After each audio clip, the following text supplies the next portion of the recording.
Hello everyone! Today's session is all about how to protect your mental health as a virtual assistant. O, di ba?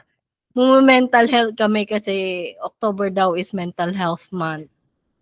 Hindi ko alam may ganun na pala ngayon. But anyway, before we start, Remember that we're in the presence of God, in the name of the Father, and of the Son, and of the Holy Spirit. Amen. Lord, we praise you. We glorify you.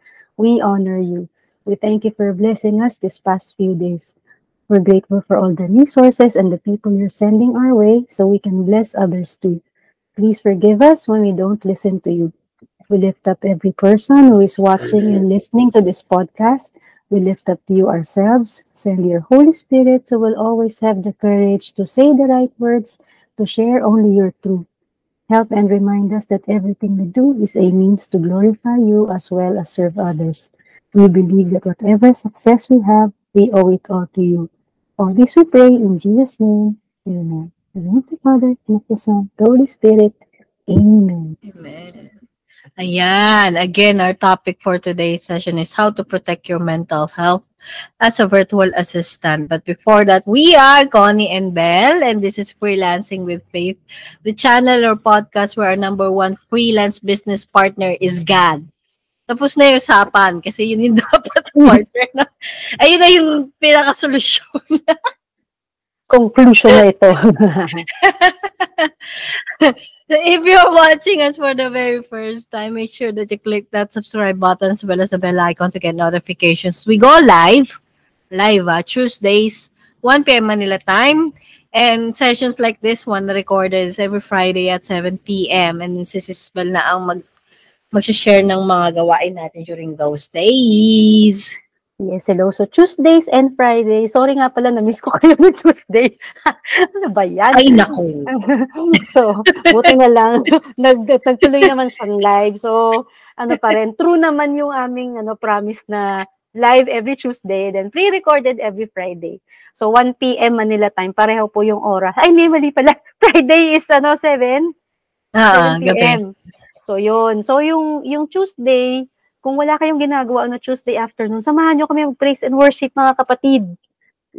Live nyo kaming makakasama and live nyo rin kami makaka-interact kasi online kami. So, in real time, samahan nyo kami dyan. Mas masaya yon actually. Yes. Yes. Madali nyo kami makakausap. And then Friday naman, we do this, mga pre-recorded videos where we talk more about freelancing, about digital marketing, about virtual assistants. So, kung interested kayo to learn how to earn online, working from home, nako, ang daming opportunities out there, mga kapatid. So, every Friday yan, 1 p.m. Manila time. 7 p.m. Sorry. Siguro i-try nga natin 1 p.m. ulit anyway. Basta Friday. Basta Friday, oh. So yan, if gusto nyo naman ng guidance on how to start your VA business, feel free to visit conniezabala.com/VA book to know more about it. And if you want a free chapter, visit lang sa bit.ly/VA free chapter. Ayun. So, usapang mental health, kasi daw mental health month, October. So, October 3. O, diba? Nakikisali kami. Pero kung tutusin, we can be direct na sigad lang naman ang solusyon sa mga ganitong bagay, sa totoo lang. Mental health is part, hindi lang naman yun yung dapat na inasikaso natin. Every part of our body should be taken care of. But since, maraming ganap, ewan ko ba, bakit maraming ganap at talagang hina-highlight ang mental health, ewan ko. Pag-usapan natin, share your thoughts. But for now, share namin yung pinaka-anchor Bible verse for this session, which is coming from Psalm 34 verse 18. It says, "The righteous cry out, the Lord hears, and He rescues them from all their afflictions." Okay, yun na. So, meron pang yan. Ang tawag, New International Version, I think, na translation, para baka mas gusto nyo, "The Lord is close to the brokenhearted and save those who are crushed in spirit." Grabe naman. Pero overall, nandiyan na si Lord. Yun nga yung Since day one ng pagkasilang natin, nandun na si Lord. Kaya we believe na siya lang naman talaga yung solution. Hindi naman kailangan magpakanda, hirap-hirap pa tayo to address our mental health. So yun nga yung aking reflection na for me, I'm a strong believer na si God ang nasa kanya na lahat ng solution. And that includes mental health. Yeah, when we prioritize God and believe in His power, ito yung as literal na believe in His power. Everything in our lives are taken care of. Yun lang naman talaga. Walang bago. May mga bagong terms man na lumalabas sa generation na to. Dinig na dinig mo ba? Oo. Ay, yung aso hindi. Hindi. Okay, sige. Ito yun, nagre-react sa sinasabi ko. Oo. Ayan, may mga bagong terms man sa generation na to. Ang solusyon is never new. It's never new. It's an old one na si Lord lang naman yung solusyon. Sabi ko, mamaya natin, hindi ko pala nasabi, ano ba yung mental health? Sige, i-discuss natin after your reflection. Ikaw naman. Yung sa akin, ang ganda nung yung NIV translation, the Lord is close to the brokenhearted and saves those who are crushed in spirit. So, doon pa lang mga kapatid, di ba, pag we are reminded na andyan lang naman lagi si Lord, parang tayo lang naman yung hinihintay niya na mag-reach out ulit. So, wag na tayong mag-try na i-carry siya on our own kasi may mga times talaga na kailangan na nating sumuko. Lord, kailangan na kita. Please help. Kasi yun may promise na siya . So never siyang magsasalita kung hindi niya miningin. So i-take natin yung yung offer niya na yun na andyan naman siya palagi, especially kung broken-hearted tayo. So yun. Yes. Ayan. So remember that verse. Pero meron pa rin kaming i-share na pahapyaw. Regarding dun sa i-share naming protection for your mental health, meron din kami i-share ng mga Bible verse. Pero na lang to. Feel free to check it out na lang. So yun. Pero bago natin i-share yung how to protect ba our mental health as VAs through rest. Diba? Yung rest itself is already a tip. So that's the bonus one. Pero yung under nun, meron pa 4. So it's 5 tips. So yun, ano ba yung mental health? Siguro na lang. Sa akin, for me, 'di ba, meron tayong physical, meron tayong actually dapat kasama din sa physical because mental is like part of the brain, part of the head. Ewan ko bakit kailangan nating lumayo. Sorry, it's not na ini-ignore namin yung mental health kasi may mga podcast that discuss about mental health. But the thing is, when we talk about it, siniset aside natin yung spirituality when in fact, yun yung malaking portion na may contribution sa mental health. Yun. Actually sige, ikaw muna, ano bang mental health sa'yo? Teka lang, umiiyak tong isang aso. Palalabasin ko lang, nakulong kasi. Ano ba yan? Nakakaloka. So yung mental health for me, merong ang mahirap kasi these days, ang dali nang magsabi na, may mental health problem ako. When in fact, may mga feelings or emotions na madidescribe naman in simpler labels lang, like pagod lang pala ako. 'Di ba? Kasi parang mahirap magsabi na may problem ako sa mental health unless we ask the help of a professional. We consult a doctor. Pero ngayon, as I observe, parang nagiging siya, default na term. Parang tinetake lightly yung may mental health problem ako, may depression ako. When sa akin hindi tawag dito, hindi rin healthy yung mag-self-diagnose tayo without asking yung mga professional. So, minsan, yung mental health is more on pagod lang pala, physical. Physical lang pala. Burnout lang siya or marami ka lang pinagdadaanan na na nagkasabay-sabay na na kailangan mong i-handle, overwhelming yung feeling. So minsan labels lang eh. Labels lang yung ano. Actually na-mention ni Tony Robbins na yun yung kailangan maging safe tayo sa words, sa labels na ginagamit natin. Like wag tayong mabilis na depressed ako, baka malungkot lang ako. So yung lungkot kung hindi naman chronic depression, 'di ba? Ibig sabihin the following day may way ka to bounce back. Lumabas ka, mag-meditate ka, tumingin ka sa nature. So wala na. So hindi siya talaga yung chronic depression na tinatawag. So yun lang yung sa akin pagdating sa mental health. Medyo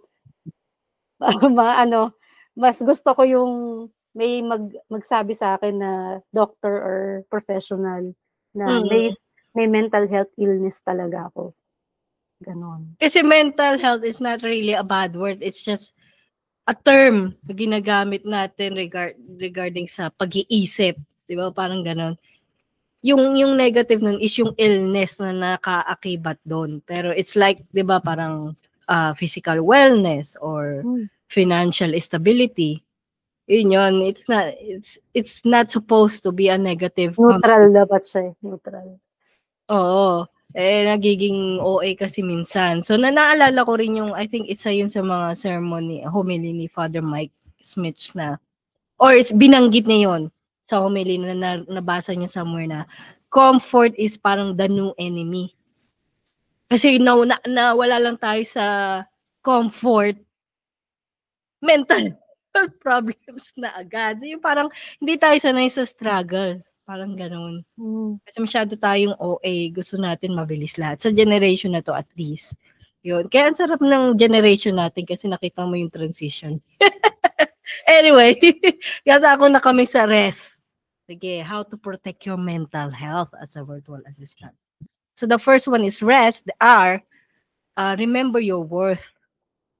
Remember na we are created in God's image and likeness. Nasa Genesis yan. So feel free to check that out. So set yourself, especially your mind up before starting work. Yun nga yun. So ano ba ang una mong ginagawa in the morning? Baka kaya nagkakaroon ng illness, mental health illness o nasasad na burnout.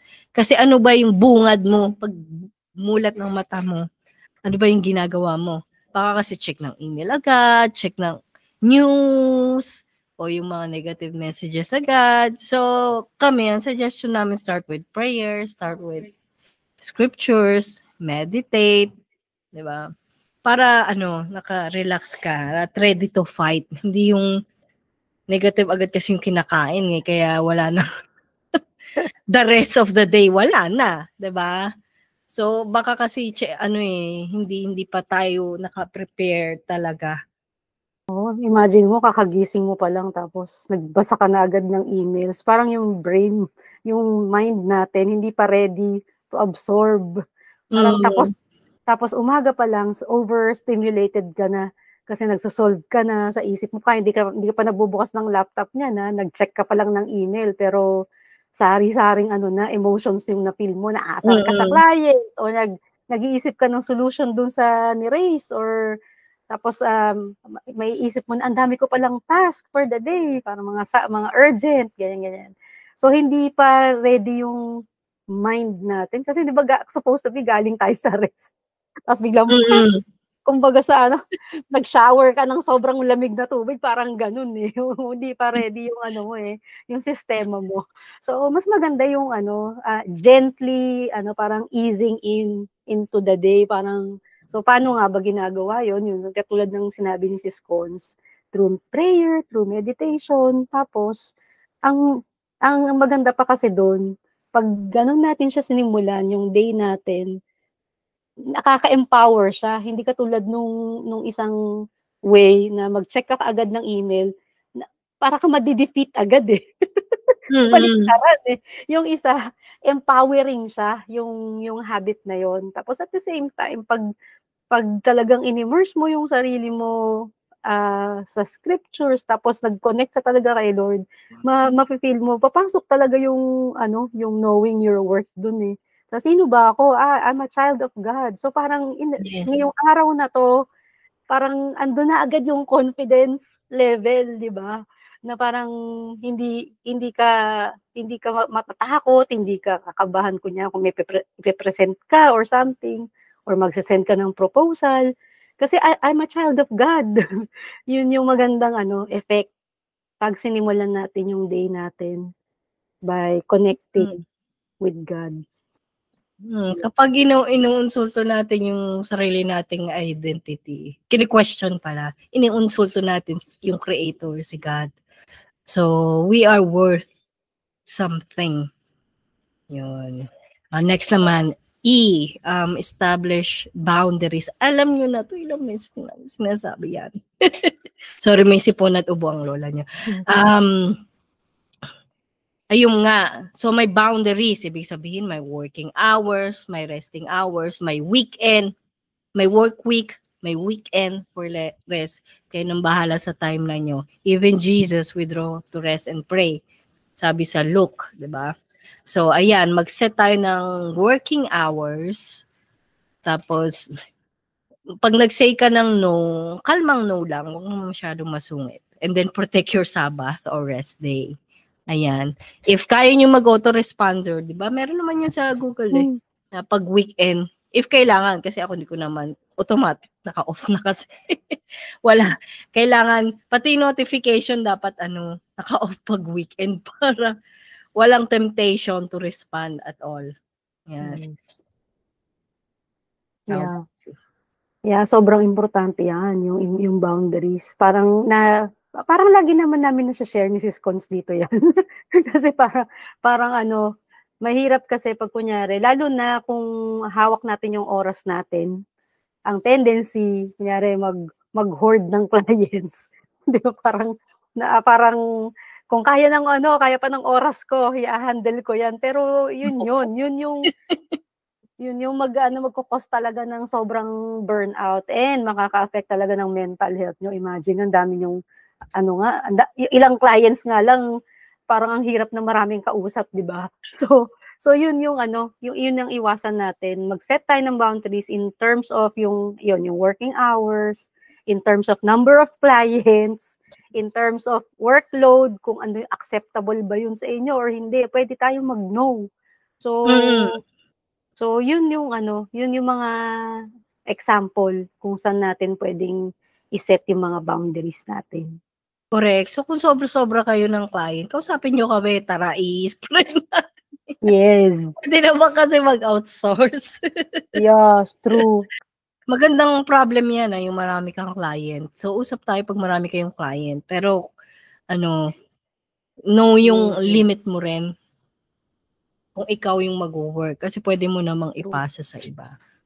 So next na sa S, seek support. Syempre, hindi naman yan yung I think yan yung number 1 na dapat tandaan if you think na sobrang burnout, overwhelmed, frustrated, kung ano man yung negative na adjective. Seek support na. Ayan, 'di ba? Sabi nga sa Bible from Galatians, carry each other's burdens. Oh. Kasi nyo yung Bible, may advice na yan eh.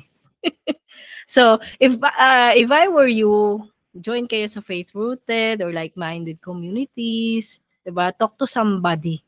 Kasi kapag ikaw lang mag-isa, mas dun natitrigger eh. And mas dun ka tempted na gumawa ng negative actually. So, seek help, seek counsel when needed. Kaya wag mag-isolate but instead connect with other people. Yun. Yeah. Yun eh. Yung mag-reach out kayo sa ibang tao is already a big step. Parang yun yung narinig ko na parang isang tip sa mga tawag dito, mga recovering addicts. Addiction to trauma and addiction na recovery. Parang pag in-isolate mo yung sarili mo at kausap mo lang ang sarili mo, parang yung mind mo is ititrick ka na you are nothing, you're not enough, ganyan. So kung anong lies ang pupunta, unlike sa meron ka talagang actual na tao na safe na person na pwede mong i-reach out, anything, any darkness na nafe-feel mo, pag binring out into the light, yun yung papatay dun sa ano na yun sa feeling na yun. So, don't isolate. Parang kahit mahirap minsan maging vulnerable sa ibang tao, basta makahanap kayo ng trustworthy na tao, yung hindi kayo chismis. So, yun yung lapitan niyo mga kapatid. And better kung usually makikita niyo yan sa isang spiritual community. So kung wala Yes. pa kayong community, pinopromote namin dito ang The Feast. Maghanap kayo ng nearest feast na malapit nga diyan sa inyo. Mahanap kayo. Maraming ways to communicate or to connect. Yes. And speaking of fees, ipopromote ko na rin kasi sa Metro Manila, yung mga fees, I think lahat naman yata kami meron na nag-train na for pastoral care. So, ibig sabihin yan, if you wanna talk to somebody, gusto mo lang mag-vent, mag-rant, mag-share kasi wala kang makausap, punta ka sa fees, hanapin mo yung pastoral care area. Kung alimbawa sa Rizal Park Hotel ka, sa biggest fees natin, meron doon. Every Sunday meron. Basta may fees meron. Yon. Tapos, ayun, nag-train kami Maganda for yan, that. Oo, maganda.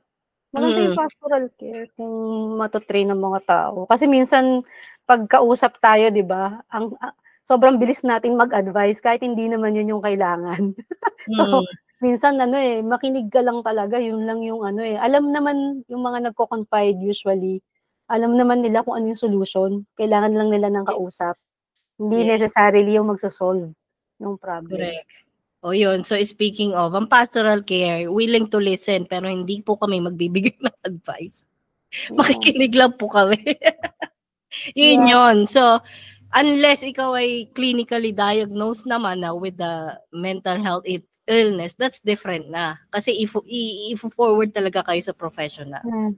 Because that's something we cannot handle anymore. Yun. So anyway, to review, bago yung last tip natin, R is for remember your worth, E is for establish boundaries, S is for seek support. So share nyo naman sa amin yung if you have any questions, your thoughts, what is your opinion about mental health? Kasi sa generation namin, nag-exist na matagal pa. Anong generation niya? Ano generation? X? X tayo, di ba? Tama ba? Proud na. Loud and proud ka pa. Oo, bakit? Kasi yan yung offline and online eh. Doon sa generation natin napunta yan eh. Mga gano'n. Yung nakita mo talaga yung transition na, hindi na kahit kunin yung mga gadget na, papabuhay kami. Ganon. Ganon yung generation na yun. Ito yung may palo pa na papunta doon sa, hindi kami gentle parenting. Oo. Yung mga lumaki sa... Ito yung pinakamahalaga, yung T. Ayan.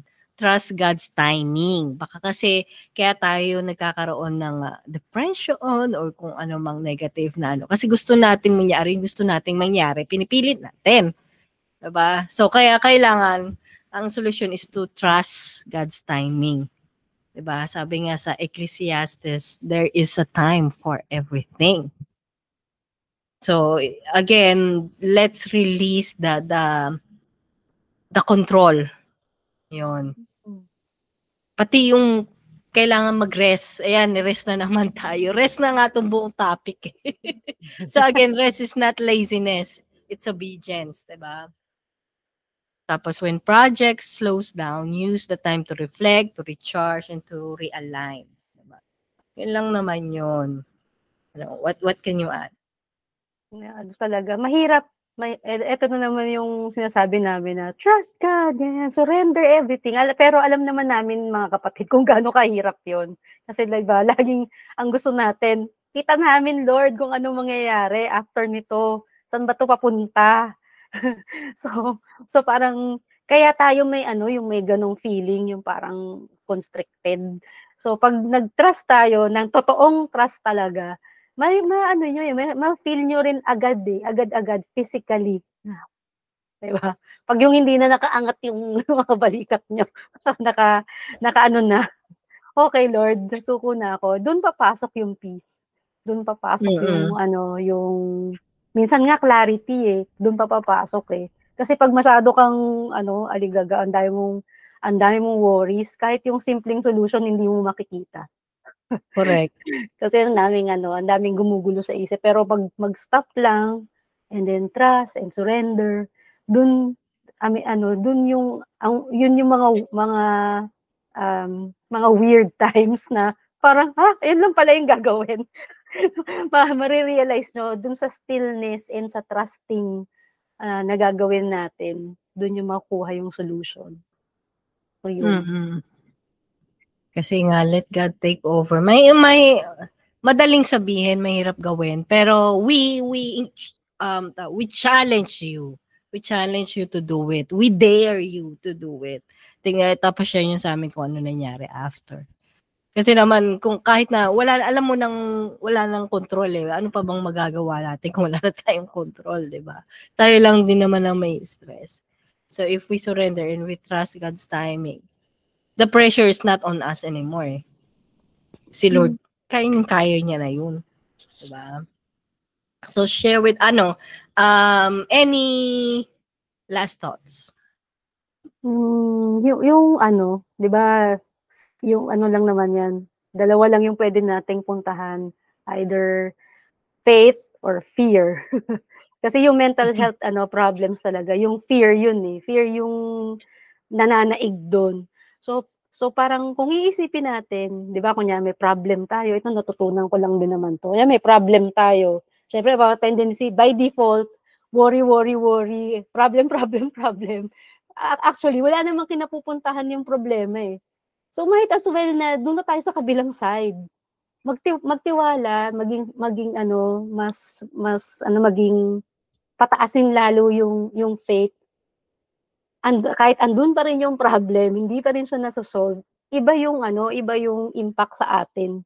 So yun lang, laging fear or faith. Saan ba ako pupunta dito? Same lang naman Yung fear kasi is being afraid of something na hindi pa naman nangyayari, di ba? Wala pa hindi pa siya nangyayari. Then yung faith, ganun din naman believing that something good is going to happen. So, yun na yung natin na hindi pa malinaw kung ano yung kapupuntahan. Doon tayo sa kabilang side. Para kasi problems are problems. Hindi siya nakakadagdag yung maging magpanic, maging anxious, di ba? Andyan pa din siya. Di doon na lang tayo sa relax na lang tayo, bahala ka na Lord. Again, madaling sabihin, mahirap gawin, mga kapatid. Hindi namin dito na parang hindi to yung disassociation na parang hindi nangyayari. Iba 'yon. kailangan intindihin natin na totoong may problema, hindi to yung i-dismiss natin na walang problema. Hindi yun yung sinasabi, hindi yun yung tip na sinasabi namin dito. Acknowledge na may problem, but at the same time, trust that God will do His best para maalis tayo dun sa problem na yun. So yun. Yes, and connect with prayer and surrender and believe in God's power.